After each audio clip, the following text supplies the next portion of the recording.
بسم اللہ الرحمن الرحیم۔ اقوال حضرت سخی پیر مدظ اللہ العالی۔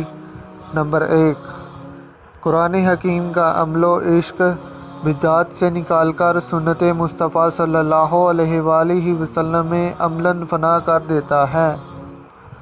نمبر 2، اللہ جل شانہ حبیب خدا صلی اللہ علیہ وآلہ وسلم، علماء حق، اللہ والوں اور انسان دشمنوں کو قیامت کے دن چن چن کر جہنم میں پھینکا جائے گا۔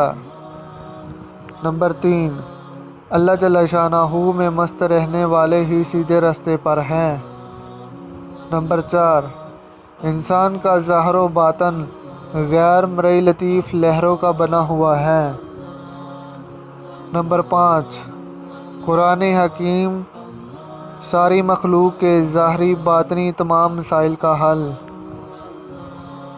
نمبر 6، شیطانی سفلی کالے علم کرنے والے انسانیت کے سب سے بڑے دشمن اور کافر ہیں۔ نمبر 7، اسم اعظم اللہ کے شفائی انوار اپنے اندر ذخیرہ کر کے اپنا اور دوسروں کا روحانی علاج کیا جا سکتا ہے۔ نمبر 8، دونوں جہانوں میں کامیابیاں اللہ جل شانہ سے قلبی عشق کرنے سے ہی ملتی ہیں۔ نمبر 9، غیر شرعی شیطانی عملیات کرنے والے کافر شیطان کے مرید ہیں۔